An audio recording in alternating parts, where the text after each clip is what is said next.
The fighting game genre is among the oldest in the fighting game industry, dating back in 1976, and since then the genre had created a culture of competitive players established in grassroots communities scattered around the world.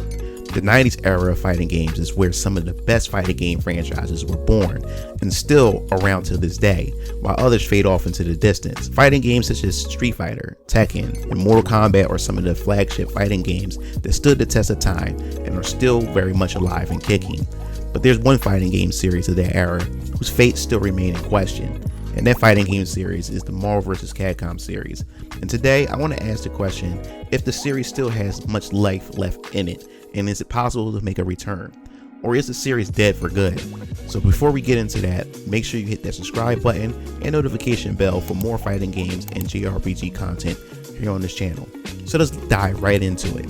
Now, if you didn't grow up in the 90s, then you certainly missed out on some of the amazing plethora of fighting games that range from familiar to downright obscure. Developers took chances in experimenting with gameplay mechanics that could possibly be complete dog water, but we didn't care. It meant that there were more fighting games for us to enjoy. And at the time, the fighting games were in such an infant state, it felt like the skies were the limit, which brought us into a weird period in fighting games where developers threw ideas at the wall to see what sticks. And in comes the Marvel vs. Capcom series. In fact, most of my fighting game experiences were on consoles and not in the arcade. The fighting game scene in Philadelphia was not as high profile compared to New York and California back in the 90s, but if you were around the arcade scene, you pretty much was up to speed with some of the latest fighting games available before the home console owners were aware of its existence. The first game within the Marvel vs. Capcom crossover was X-Men vs. Street Fighter. Now, growing up in the 90s, this was such a big deal. The X-Men the animated series was such a big hit in 1992 and pretty much made X-Men a household name among kids of that generation. And then you have Street Fighter, which completely dominated the competitive fighting game scene and the genre itself, just a year before the X-Men the animated series released. Now, Capcom had invaded the homes of younger gamers who had a Genesis or the Super Nintendo game console. The franchise then had moved to selling toys, commercial, animated movies, live action movies, and even that god-awful American cartoon that spawned many memes to this very day. Yes! Yes! So, to see these two franchises go head to head in a historical moment in pop culture history, this was so unreal to me at the time. Seeing Ryu, Wolverine, Cyclops, Chun-Li, Rogue, and Cammy going head to head in a 2v2 tag team. Yeah, that's right.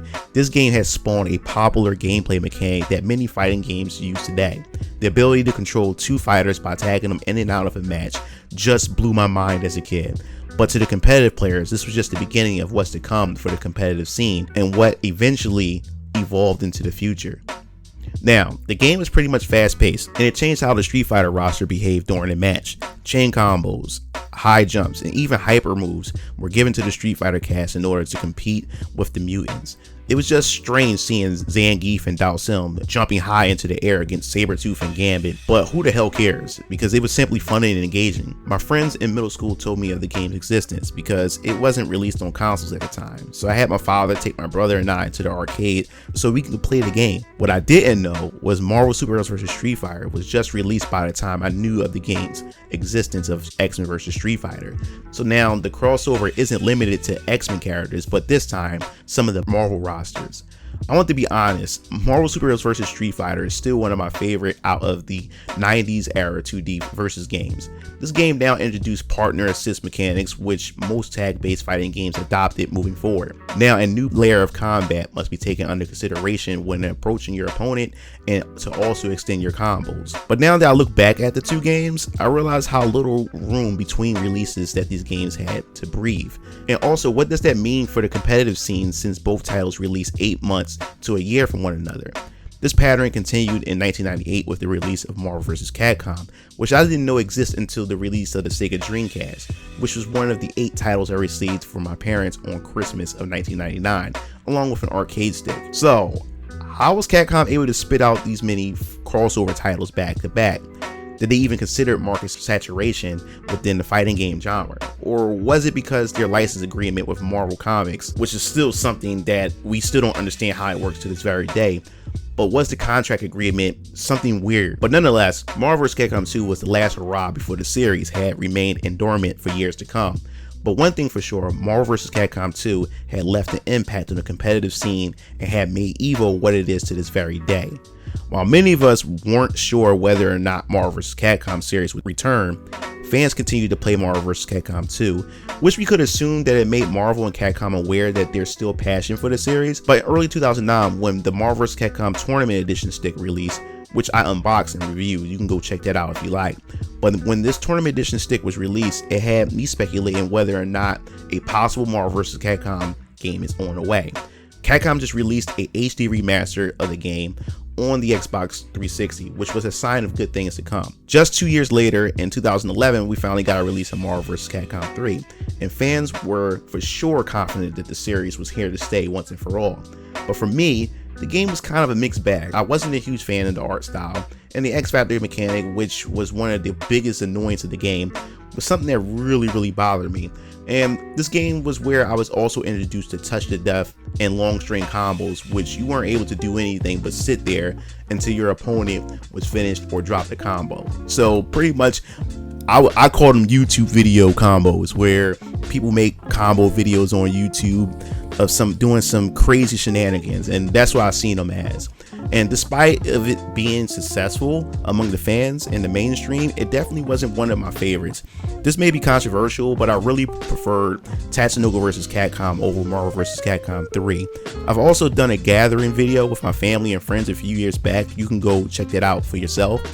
But then I'm beginning to notice a pattern being repeated when it comes to versus game releases, because not too long after that release of Marvel vs. Capcom 3, a new trailer revealing that Ultimate Marvel vs. Capcom 3 was going to release in November, which is 9 months after the release of the vanilla version of Marvel vs. Capcom 3. This, in my opinion, spelled bad times to come for the series. Many fans were upset with the lack of fan favorite Marvel characters like Gambit, Juggernaut, Psylocke, and many others.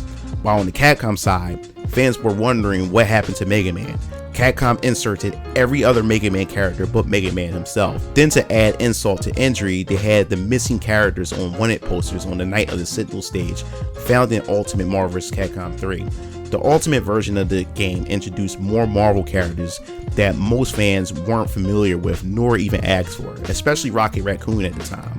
This was in fact my first time introduced to Guardians of the Galaxy, which made me believe that Disney and Marvel was using this game to market their new MCU projects that are currently in development.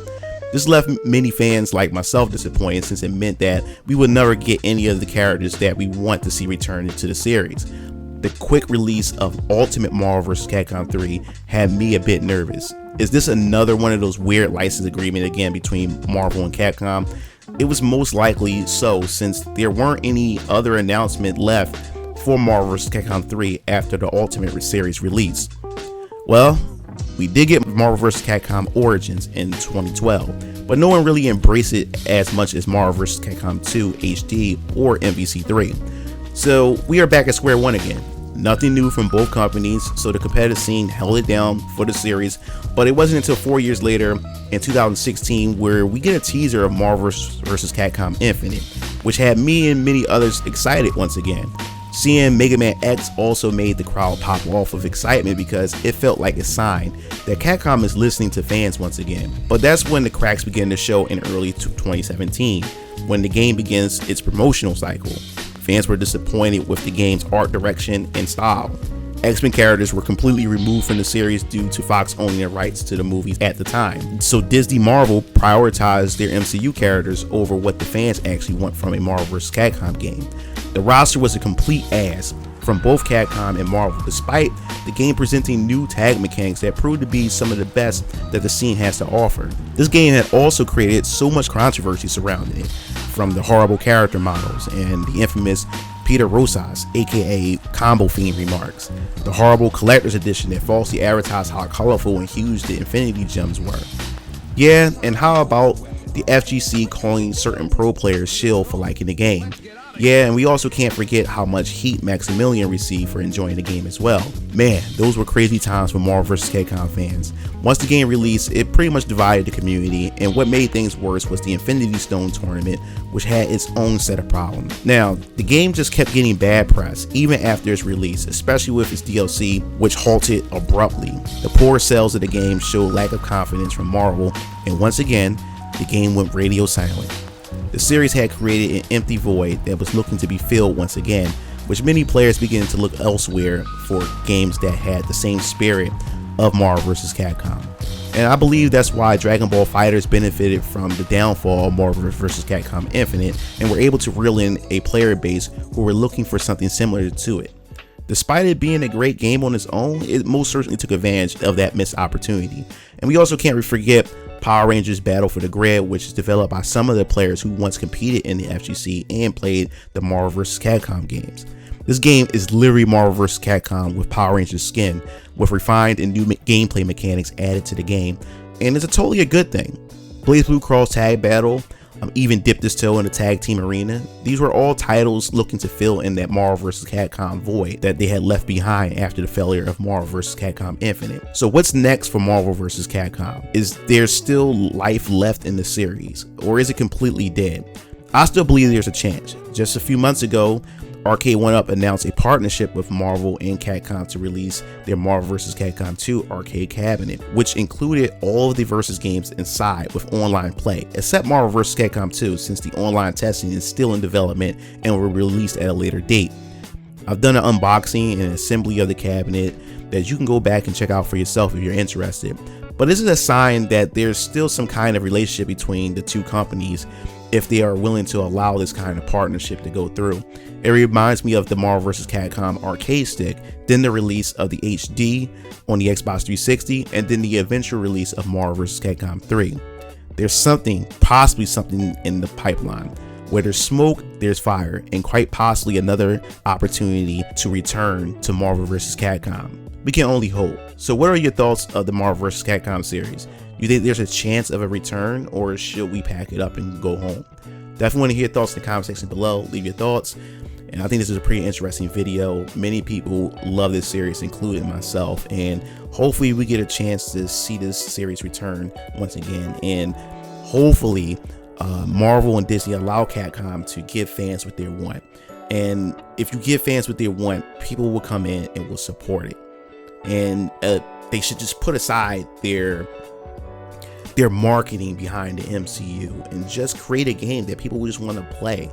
People will invest in the MCU or invest in what Marvel has if people just enjoy what they've played with a future Marvel vs. Capcom game. I think everybody wins. Capcom wins, Marvel wins. It keeps the Marvel brand relevant as always, and it gives Capcom another title for them to pretty much make money off of. So definitely want to hear your thoughts. If you like the video, hit that like button because it definitely helps me in the algorithm. And that wraps everything up. This is MugenLord signing off. I'll see you Game Fiends later. Peace out.